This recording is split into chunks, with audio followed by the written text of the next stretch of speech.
अस्सलाम वालेकुम स्टूडेंट्स। आज मुताल्ला पाकिस्तान पढ़ेंगे हम बीकॉम पार्ट 1 की मुताल्ला पाकिस्तान। ठीक है।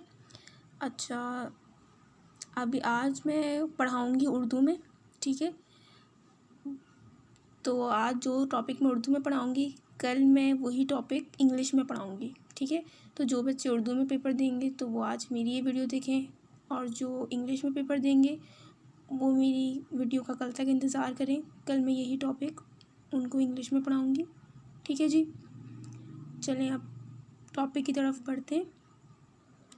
चलें जी, ये देखिए आपके रिड्यूस सिलेबस में जो सवाल आया है, सबसे पहला, historical background of Pakistan with special reference to उलमास work and political awakening in the subcontinent, the reformist Sheikh Ahmad Sirhindi, Shah Waliullah and others. ठीक है। मैं सबसे पहले रिड्यूस सिलेबस कवर करवाऊँगी, उसके बाद अगर टाइम मिला तो फिर मैं बाकी सब्जेक्ट्स को डिटेल में लूँगी, वो भी उन स्टूडेंट्स के लिए जो न्यू बैच में। ठीक है। लेकिन अभी तो जो स्टूडेंट्स पेपर देंगे इस साल, उनको मैं रिड्यूस सिलेबस ही कवर करवाऊँगी। ठीक है। तो जी, इसका उर्दू में देख लेते हैं हम। पाकिस्तान का तारीख़ी पस मंज़र लिखिए। अच्छा, इसमें पाकिस्तान का तारीख़ी पस मंज़र से मुराद बर्र-ए-सग़ीर भी है। ठीक है। उलमा की खिदमात के हवाले के साथ जिसकी वजह से मुसलमानों की सियासी अमवार बेहतर हुई बर्र-ए-सग़ीर में। इसके बाद एक नोट लिखना है शेख अहमद सिरिंदी और शाह वलीउल्लाह के बारे में लिखिए। ठीक है। आप अपना रिड्यूस सिलेबस उठाएं पीएचडी का, तो उसमें आपको फर्स्ट क्वेश्चन यही मिलेगा, और आज मैं आप लोगों को यही समझाऊंगी और यही करवाऊंगी। ठीक है जी। अच्छा, इसमें एक बात और बताती चलूँ कि पाकिस्तान का तारीख़ी पस मंज़र लिखिए उलमा की खिदमात। तो यहाँ उलमा की खिदमात भी है और सूफ़ी की खिदमात भी हैं। ठीक है, सूफिया। तो मैंने दोनों अलग अलग लिखा है क्योंकि आपकी बुक में दोनों की हेडिंग्स अलग थी, तो मैंने दोनों को समझाऊंगी। ठीक है जी। अब हम टॉपिक की तरफ बढ़ते हैं जी। अच्छा, टॉपिक हमारा है बर्र-ए-सग़ीर में मुस्लिम माशरे की तश्कील में उलमा का किरदार। अच्छा, अगर आप लोगों के पास बुक हो बीकॉम पार्ट 1 की पीएचडी की बुक, मेरे पास तो मैंने जिस बुक से पेपर दिया था लास्ट ईयर, वो थी मोहम्मद आज़म चौधरी की। ठीक है। तो आप लोग, मैं भी यही रिकमेंड करूँगी कि आप भी इनकी बुक लें, ये बहुत अच्छी बुक है। अच्छा, तो इसका जो पहला चैप्टर था इस्टेब्लिशमेंट ऑफ मुस्लिम सोसाइटी, मुस्लिम माशरे का क़याम, तो इसमें आप लोगों ने जैसे पढ़ा ही होगा कि बर्र-ए-सग़ीर में मुस्लिम माशरे का इर्तिक़ा सिंध पर अरब हमले के ख़ुसूसी हवाले के साथ। ठीक है। वो तो एक पहले की बात हो गई कि किस तरीके से सब कॉन्टिनेंट में इस्लाम फैला। सबसे पहले थोड़ा सा मैं इंट्रोडक्शन ब्रीफ ही देती चलूँ कि अरब ताजिर की वजह से फैला। ठीक है। क्योंकि अरबों के ज़माने कदीम से बर्र-ए-सग़ीर जनूबी एशिया के लोगों के साथ तिजारती ताल्लुकात कायम थे, यानी कि ट्रेडिंग सिस्टम था। तो जब अरब के लोग यहाँ बर्र-ए-सग़ीर आते थे अपना माल बेचने के लिए, तो उन्होंने यहाँ पे इस्लाम भी, कि भाई हमारा मज़हब इस्लाम है, तो उन्होंने इस्लाम भी यहाँ फैलाया। ठीक है। और यहाँ पे वो रहे भी, जिसका इन्फ्लुएंस बाकी लोगों पे भी हुआ। ठीक है। तो सबसे पहले एक अरब ताजिर थे जिसकी वजह से सब कॉन्टिनेंट में इस्लाम फैला। दूसरा, मुसलमान फ़ातिहीन। ठीक है। वो मुसलमान जो जंग में जीत गए थे, उनकी वजह से भी इस्लाम फैला सब कॉन्टिनेंट में। और तीसरे हैं सूफिया किराम, यानी सूफीनिज़म, जो सूफ़ी हैं हमारे हज़रत दाता गंज बख्श और ख्वाजा निज़ामुद्दीन चश्मीरी सब वगैरह, इनकी वजह से सब कॉन्टिनेंट में इस्लाम फैला। ठीक है। तो ये तो एक ब्रीफ इंट्रोडक्शन था आपके इस चैप्टर का। अब मैं आती हूँ इस टॉपिक पे। ठीक है। तो इस टॉपिक में सबसे पहले ही बात, आपके पास नोट्स हों तो आप उससे भी याद करके लिख लें, मैं सिर्फ आपको एक समझा रही हूँ। बर्र-ए-सग़ीर में मुस्लिम माशरे की तश्कील में उलमा का किरदार, यानी बर्र-ए-सग़ीर में जो इस्लाम फैला, जो मुस्लिम माशरा बना, तश्कील का मतलब होता है मेकिंग। ठीक है। बर्र सब कॉन्टिनेंट में जो एक मुस्लिम सोसाइटी बनी, उसमें उलमा का क्या रोल है। ठीक है। तो तमहीद लिखें सबसे आप पहले, तमहीद, तारुफ़। बर्र-ए-सग़ीर जनूबी एशिया में मुस्लिम माशरे का आगाज़ तो मुसलमानों की फतूहात के नतीजे में हुआ, लेकिन इसके मुस्लिम तशख़्ख़ुस को बरकरार रखने के लिए उलमा और सूफिया ने तारीख़ के मुख्तलिफ़ अदवार में नहायत अहम किरदार अदा किया। ठीक है जी। उलमा की खिदमात कैसे हुई कि जब दूसरे इलाक़ों से बर्र-ए-सग़ीर में उलमा आए, तो उन्होंने पाकिस्तान के चारों सूबों में अपनी खिदमात अंजाम दी। किस तरीके से? सिंध में उन्होंने 2 इलाके थे, दीबल और मंसूरा, यहाँ सबसे पहले इस्लाम फैला। पंजाब के दो शहर थे, लाहौर और मुल्तान। यहाँ पे उलमा ने काफ़ी इस्लाम फैलाया। और एक शुमाली हिंद का इलाका है, दिल्ली और अजमेर, यहाँ पे भी उलमा ने इस्लाम फैलाया। तो अब हम फर्दर देख लेते हैं कि कौन कौन से उलमा का ज़िक्र है, फिर हम सूफ़ीज़ पे आते हैं। जी, तो सबसे पहले हमारे पास जो आलिम है वो है आलिम शेख इस्माइल लाहौरी। ये पंजाब के दारुल हुकूमत लाहौर में पैदा हुए थे, ठीक है। और आलिम दीन से ये वो सबसे पहले आलिम हैं जिन्होंने तबलीग इस्लाम का सिलसिला शुरू किया, ठीक है। लाहौर में, यानी पंजाब का जो शहर है लाहौर, वहाँ पे सबसे पहले जो तबलीग का सिलसिला शुरू किया था वो आलिम शेख इस्माइल लाहौरी थे, ठीक है। अब उल्मा की बात आ रही है तो उल्मा के नाम में आलिम लगता है, तो आप इसी से समझ जाएं कि ये उल्मा है, ठीक है। दूसरे हैं आलिम अबुल हसन लाहौरी। ये भी लाहौर के दूसरे मशहूर आलिम हैं, ठीक है, जिन्होंने दर्स हदीस पर खुसूसी तवज्जो दी, यानी हदीस और दर्स की तबलीग को उन्होंने काफ़ी बढ़ाया, ठीक है। यानी इन्होंने हदीस पे काफ़ी रिसर्च की, ठीक है, हदीस पे बहुत ज़्यादा तवज्जो दी इन्होंने। तीसरे हैं हमारे पास मौलाना बुरहानुद्दीन बल्खी, ठीक है। इनकी एक इस्लामी कानून की एक अहम किताब है जिसकी अंदर का जो मटेरियल है, जिसकी तालीमात को उन्होंने आम किया कि इस्लाम का कानून क्या होता है, ज़िंदगी के किसी भी शोबे से हम वाबस्ता हों तो उसमें इस्लाम का क्या कानून है, ठीक है। तो उन्होंने इसको काफ़ी प्रीच किया। फिर तीसरे हैं शेख अली माहिनी। ये हैं इन्होंने कुरान मजीद की तफसीर लिखी अरबी ज़बान में, ठीक है। हमारे पास जो कुरान मजीद की तफसीर होती है वो उर्दू ज़बान में होती है, इन्होंने अरबी ज़बान में लिखी। अच्छा, मैं आपको ये बताती चलूँ कि आप ये नाम देख के बहुत ज़्यादा हैरान ना हो, ये बुक के ही नाम है। आप अगर ज़रा इनकी डिटेल्स पढ़ लीजिएगा तो आपको ये नाम आराम से मिल जाएंगे। ये उल्मा हैं, ठीक है, उल्मा। अब मैं आती हूँ सूफ़ीज़ पे, ठीक है जी। जी, ठीक है। अब बर्र-ए-सग़ीर में मुस्लिम माशरे की तश्कील में सूफिया का किरदार। अच्छा, पहली बात तो ये मैं आपको बताती चलूँ कि मैं आपको ये सिर्फ ब्रीफली समझा रही हूँ। आपको बहुत ज़्यादा जो नोट्स बनाने हैं वो आपको अपने बुक से बनाने हैं, या आपके पास जो नोट्स अवेलेबल हैं आप उससे लिख लें, क्योंकि बच्चों को इसमें काफ़ी कन्फ्यूजन होती है। तो मैंने हर चीज़ अलग अलग सेपरेट करके लिख दी है, ठीक है। मैं बहुत ज़्यादा डिटेल्ड में इसको नहीं समझा बहुत ज़्यादा डिटेल हर चीज़ में लिख नहीं सकती, लेकिन मैं समझा सकती हूँ, ठीक है। और अगर आपको इसके अलावा अगर आपको कुछ और ज़्यादा हेल्प चाहिए मुझसे तो आप मुझे कमेंट सेक्शन में बता दें कि आप इस चीज़ को भी लिख लें, इस चीज़ को भी आप मेंशन कर दें, इसको भी मेंशन कर दें। आप लोग कमेंट्स करेंगे तो मैं ज़रूर बताऊँगी, ठीक है। चलें, अब हम सूफ़ीनिज़म पे आ जाते हैं। बर्र-ए-सग़ीर में मुस्लिम माशरे की तश्कील में सूफ़ियों का क्या किरदार था, ठीक है। तो सबसे पहले आप हेडिंग डाल दीजिएगा सूफ़ीनिज़म, ठीक है, यानी तसव्वुफ़। तो सूफ़ीनिज़म में सबसे बड़ा नाम हज़रत दाता गंज बख्श अली हिजरी, ठीक है। इनकी तारीख़ विलादत और तारीख़ पैदाइश ये है। अब मैं ज़रा आपको इनके बारे में बताती चलूँ, अगर आप चाहें तो नोट कर लें, ठीक है। बर्र-ए-सग़ीर में तसव्वुफ़ का आगाज़ वस्ती एशिया के मुस्लिम ममालिक के ज़ेर असर 11वीं सदी में ही हो गया था, और मुस्लिम अफ़वाज के क़याम के साथ साथ उलमा इकराम और सूफिया अज़ाम ने तबलीग का फ़रीज़ा अंजाम देना शुरू कर दिया था। बर्र-ए-सग़ीर में सूफिया कराम के सिलसिले में सबसे पहला अहम नाम हज़रत दाता गंज बख्श का है, जिन्होंने लाहौर को मरकज़ तजलियात बना दिया। इनका जो मज़ार है वो लाहौर में है, ठीक है। तो आप अपने नोट से इनके बारे में मज़ीद डिस्क्रिप्शन लिख लीजिएगा। इसके बाद एक चीज़ मैं और बताती चलूँ कि बर्र-ए-सग़ीर में सूफ़ीनिज़म के 4 बड़े सिलसिले हैं। सिलसिले कह लें आप, ऑर्डर्स, ठीक है। सबसे पहले हैं, देखें, ऑर्डर्स सबसे पहले कादरिया सिलसिला, फिर दूसरा है नक्शबंदिया सिलसिला, फिर तीसरे हैं चिश्तिया सिलसिला, फिर है सहरुर्दिया सिलसिला, ठीक है। अब कादरिया सिलसिला क्या है? कादरिया सिलसिले की बुनियाद बगदाद के शेख अब्दुल कादिर जिलानी ने रखी। शेख अब्दुल कादिर जिलानी, ठीक है, इन्होंने कादरिया सिलसिले की बुनियाद रखी। आपकी बुक में ही दिए हुए हैं तो आप वहाँ से भी नोटिफाई कर सकते हैं, ठीक है। अच्छा, दूसरा सिलसिला है नक्शबंदिया सिलसिला। इनकी बुनियाद रखी है ख्वाजा बहाउद्दीन नक्शबंद ने, ठीक है। और ये सिलसिला भी बर्र-ए-सग़ीर में है, ठीक है। फिर तीसरे हैं चिश्तिया सिलसिला। चिश्तिया सिलसिले की जो बुनियाद है वो शेख अबुल असहाक शामी ने रखी है, ठीक है। यह भी आपकी बुक में नाम दिया हुआ है, ठीक है। इसी तरीके से जो मैंने नाम, एक और बुज़ुर्ग हैं ख्वाजा मोइनुद्दीन चिश्ती अजमेरी, इनका जो ताल्लुक़ है चिश्तिया सिलसिले से, ठीक है। फिर जो चौथे हैं वो हैं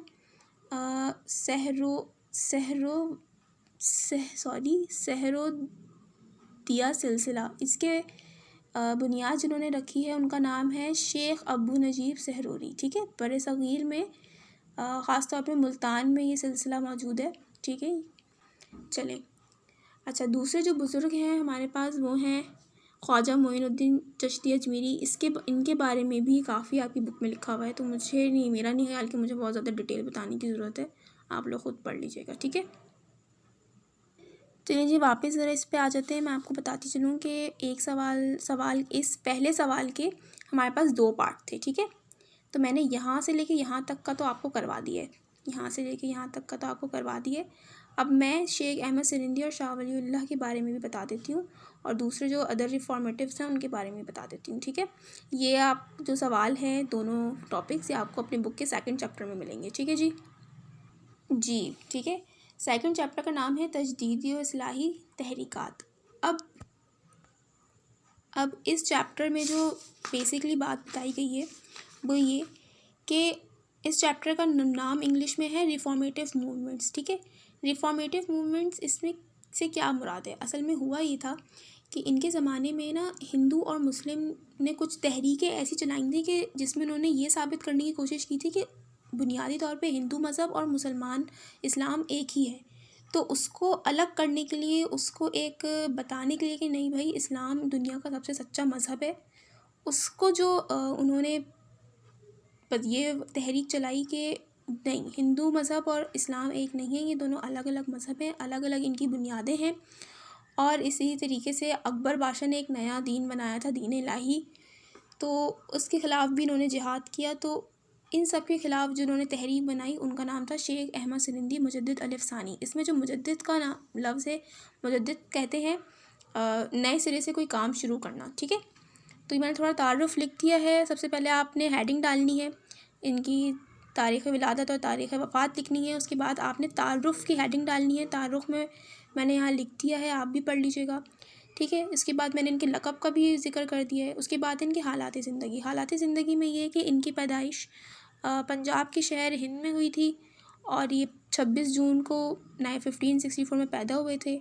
शुरू की तालीम इन्होंने वालिद माजिद से हासिल की, और 17 साल की उम्र में हदीस और फ़िक़ह में कामिल महारत हासिल की।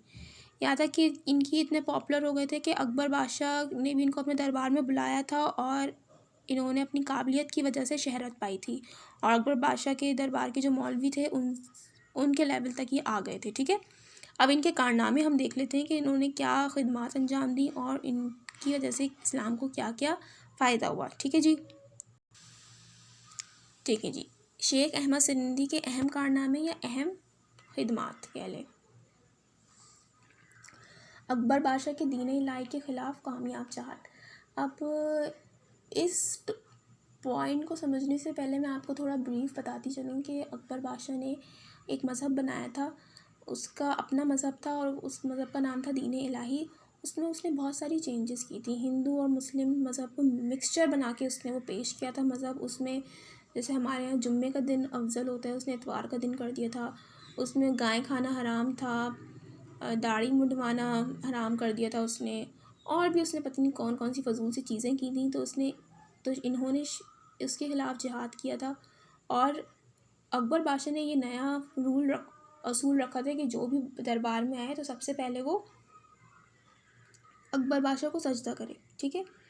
तो इन्होंने सजदा करने से इनकार कर दिया था, तो अकबर बादशाह ने और उसके बेटे जहांगीर ने इनको जेल भिजवा दिया था, यानी किले गवारियाल में इनको बंद कर दिया था। अब क्या हुआ कि जब ये जेल में थे, जब इनको बंद कर दिया गया था, तब भी इन्होंने इस्लाम की तबलीग वहाँ से शुरू की, ठीक है। शुरू करते करते जब इनको काफ़ी साल गुजर गए जेल में, तो फिर जहांगीर को ख़याल आया कि इनके साथ ज़्यादती हुई है, तो ये वहाँ से वापस निकल के आ गए, ठीक है। फिर तीसरे बात उन्होंने नज़रिया वहदतुल शहूद पेश किया, ठीक है। अच्छा, वहदतुल शहूद आपकी बुक की 2nd चैप्टर में है, तो आप उसको रीड कर लीजिएगा, ठीक है जी। इसके बाद है पाकिस्तान का मेमार अव्वल। अब पाकिस्तान का मेमार अव्वल से क्या मुराद है, ठीक है। पाकिस्तान के मेमार अव्वल से मुराद ये है कि सबसे पहले बर्र सग़ीर जनूबी एशिया में मुजद्दिद साहब पहले शख्स थे जिन्होंने मुसलमानों की हुकूमत को इस्लामी हुकूमत बनाने के लिए अमली सतह पर काम किया, बल्कि अपनी तबलीगी और अमली कोशिशों से इसे एक अजीम शान तहरीक बना दिया। यानी कि एक तरीके से सूफ़ीनिज़म में जो रिफॉर्मेटिव मूवमेंट है, इल्लामा इकबाल से भी पहले ये शख्स थे जिन्होंने एक मुसलमानों की हुकूमत को एक अलग हुकूमत बनाने के लिए काम किया, ठीक है। अच्छा, उसके बाद है खराज अकीदत और खराज तहसीन। तो ये कि मुजद्दिद अलिफ सानी को अपनों और गैरों दोनों ने ही खराज तहसीन पेश किया। बहुत सारे अंग्रेज़ भी शामिल थे, जैसे हमारे एक मौलाना मौदूदी ने अपनी किताब तजदीद एहयाए दीन में लिखा है कि हज़रत मुजद्दिद की इस्लाही कोशिशों से ही बर्र सग़ीर में मुसलमानों की हुकूमत कुफ़र की गोद में जाने से बच सकी, ठीक है। उन्होंने इस्लाम को काफ़ी प्रोटेक्ट किया था। इस्लाम बहुत ज़्यादा नुकसान में था, बहुत इस्लाम को नुकसान पहुंच रहा था, तो इन्होंने अपनी कोशिशों से इस्लाम को बहुत प्रोटेक्ट किया। बहुत ज़्यादा बुरा हाल हो गया था, हिंदू मुस्लिम सब समझ रहे थे हमारा मज़हब तो एक ही है, ऊपर से सोने पे सुहागा वो बादशाह अकबर ने भी दीन इलाही बनाया था, ठीक है जी। तो ये सारे उनके कारनामे हैं। तो ये आप थोड़ा थोड़ा से पॉइंट में लिख लीजिएगा, लेकिन प्लीज़ जो लिखिएगा सही लिखिएगा। ऐसा ना हो कि आपने 1.5-2 पेज से लिख दिए लेकिन सब आए बाएँ शाएँ लिखिए, तो फिर आपको नंबर नहीं मिलने वाले, ठीक है। मैंने चूँकि इंग्लिश में पेपर दिया था और मैंने याद किया था, तो मुझे नंबर मिल गए थे। लेकिन आप लोग उर्दू में आपको कंफर्टेबल लगता है, उर्दू आपसे सही से लिख भी सकते हैं, याद भी हो सकती है, उर्दू में कोई इशू नहीं है। तो आप लोग प्लीज़ ढंग से लिखिएगा, ठीक है जी। अब हम नेक्स्ट टॉपिक पे चलते हैं जी। नेक्स्ट है हमारे पास शाह वलीउल्लाह महदूद दहलवी। इनकी तारीख़ विलादत है 1703 और तारीख़ वफ़ात है इनकी 1762, ठीक है। इनका तारुफ़ लिख लीजिएगा कि शाह वलीउल्लाह कौन थे। वेट, मैं आपको तारुफ़ थोड़ा सा बताती चलूँ। अच्छा, मैं आपको ना इनका तारुफ़ बड़ा इंटरेस्टिंग सा है, तो मैं आपको ज़रा बताती चलूँ। आप लोग प्लीज़ ध्यान से सुनिएगा कि शाह वलीउल्लाह के ज़माने में जो हिंदुस्तान के हालात कैसे हो गए थे। हिंदुस्तान के हालात बहुत ख़राब हो गए थे, क्योंकि देखें 18वीं सदी का हिंदुस्तान, 18वीं सदी के हिंदुस्तान में क्या होने लगा था कि जब औरंगज़ेब आलमगीर की वफ़ात हो गई थी, तो उसके बाद उसके निकम्मे और नालायक जाननशीनों की वजह से जो मुस्लिम माशरा था वो बहुत ख़तरे में आ गया था। हर जगह बद इंतज़ामी, अफरा तफरी और लाकानूनियत फैल गई थी। लाकानूनियत से मुराद कोई कानून नहीं बना हुआ था, जिसका जो दिल चाहता था वो धड़ल्ले से करता था, ठीक है। इसके बाद क्या हुआ कि इन हालात में शाह वलीउल्लाह की एक अजीम तहरीक चली, जिसकी वजह से मुसलमानों की इस्लाह का बेड़ा उठाया, ठीक है। क्योंकि हिंदुओं के साथ ब्रिटिश मिले हुए थे और ब्रिटिश और हिंदू दोनों इसमें थे कि किसी तरीके से मुसलमानों को दबाया जाए, मुसलमानों को अंडर प्रेशर किया जाए, उनके हुकूक नहीं दिए जाते थे, उनको जॉब्स नहीं मिलती थी, बहुत बुरा हाल था और इस्लाम को दोबारा से नुकसान पहुंच रहा था। तो इनकी तहरीक ने इस्लाम को प्रोटेक्ट किया, ठीक है। तो अब इनके हालात ज़िंदगी पे आते हैं। शाह वलीउल्लाह जो हैं वो, उनका असल नाम कुतुबुद्दीन अहमद था। ये 21 फरवरी 1703 को दिल्ली में पैदा हुए थे और एक तरीके से ये सूफ़ी ख़ानदान से ही ताल्लुक़ रखते थे, ठीक है। जो इनके वालिद थे अब्दुल रहीम, ये अपने अहद के मुमताज़ आलिम भी थे और सूफ़ी बुज़ुर्ग भी थे, ठीक है। इन्होंने अपनी तालीम अपने वालिद से हासिल की और इन्होंने 7 साल की उम्र में कुरान मजीद ख़त्म किया, ठीक है। और आपकी बुक्स में और भी बहुत बुक में दी हुई हैं, तो आप वहाँ से देख के लिख लीजिएगा, ठीक है जी। अब इनके कारनामे हैं कि इन्होंने कारनामे या ख़िदमात, ठीक है। इन्होंने कुरान पाक का फ़ारसी ज़बान में तर्जुमा किया, ठीक है। उस वक्त फ़ारसी ज़बान इतनी ज़्यादा नहीं बोली जाती थी, लेकिन उन्होंने कुरान पाक का फ़ारसी ज़बान में तफसीर भी लिखी, तर्जुमा भी किया। हदीस, इल्म और हदीस के अश्तात से मुराद होती है प्रीचिंग। इन्होंने इल्म और हदीस का इल्म काफ़ी इन्होंने पढ़ाया और उसको बहुत ज़्यादा शाये किया, ठीक है। इज्तिहाद कहते हैं शरई अहकाम को अक्ल व दलील से समझना, ठीक है। उसके बाद चौथी बात है कि सूफियाँ और उल्मा के इख्तलाफात ख़त्म करने की कोशिश। बीच में सूफ़ीनिज़म और उल्मा के काफ़ी इख्तलाफात होने लगे थे कुछ इशूज़ पे, तो उन्होंने उनको ख़त्म करने की कोशिश की कि सब इत्तेहाद से रहें, मुसलमान इत्तेहाद से रहेंगे तो हम ब्रिटिश को और उनसे मुकाबला कर पाएंगे। जब हम ही खुद लड़ रहे हैं तो फिर ब्रिटिश और हिंदू तो हम पे प्रेशर डालेंगी। उसके बाद उन्होंने सारी हिंदुवाना रस्में जो थी उनको तुर्क करने की हिदायत दी कि जितनी भी फालतू की हिंदुवाना रस्में होती हैं वो ख़त्म की जाए, ठीक है। पानीपत की लड़ाई में सुल्तानत मुग़लिया में इनका बहुत अहम किरदार है कि पानीपत की जो लड़ाई हुई थी इसका मैं आपको थोड़ा ब्रीफ इंट्रोडक्शन दे दूँ। अच्छा जी, ब्रीफ इंट्रोडक्शन ये है कि 1761 में शाह वलीउल्लाह के ज़माने में मरहटों और जाट एक कौम है, इनकी मुस्तकिल लड़ाई हो रही थी। ठीक है, तो इन्होंने इस लड़ाई में जो जंग थी पानीपत की तीसरी जंग, इसमें इन्होंने मरहटों को शिकस्त दी। ठीक है, और क्योंकि मरहट उस वक्त बहुत ज़्यादा हुकूमत करने लगे थे, एक मराठों की कौम थी, तो उन्होंने मुसलमानों की तरफ से ये जंग लड़ी थी और उन्होंने मराठों को शिकस्त दी थी। और इसके बाद उन्होंने जो उस वक्त के दौर के नाअहल मुग़ल हुक्मरान थे उनको हटा के उन्होंने अपना निज़ाम कायम किया था। तो उनका ये एक तारीख़ी अलमिया था, क्योंकि जो मुग़ल थे, मुग़ल के कुछ बादशाह तो अच्छे थे, लेकिन कुछ बादशाह बहुत ज़्यादा उन्होंने इतना अच्छा इंतज़ाम नहीं रखा था, जिसकी वजह से ब्रिटिश को बहुत नाजायज़ फ़ायदा ब्रिटिश ने बहुत उठाया और नुकसान पहुँचाया। ठीक है, तो जी मैंने ये थोड़ा बहुत आपको टॉपिक आपको बता दिए। अब आप ना इसको थोड़ा सा देख लीजिएगा। ठीक है, उर्दू का है, उर्दू तो आप लोगों को ज़्यादातर स्टूडेंट्स को मुश्किल नहीं होती है। कल मैं इसी का ब्रीफ इंट्रोडक्शन इंग्लिश में दूँगी और हो सकता है मैं थोड़े से नोट्स भी दूँ कल। ठीक है, तो आज तक के लिए इतना ही। नेक्स्ट मिलते हैं नेक्स्ट वीडियो में। खुदा हाफिज़।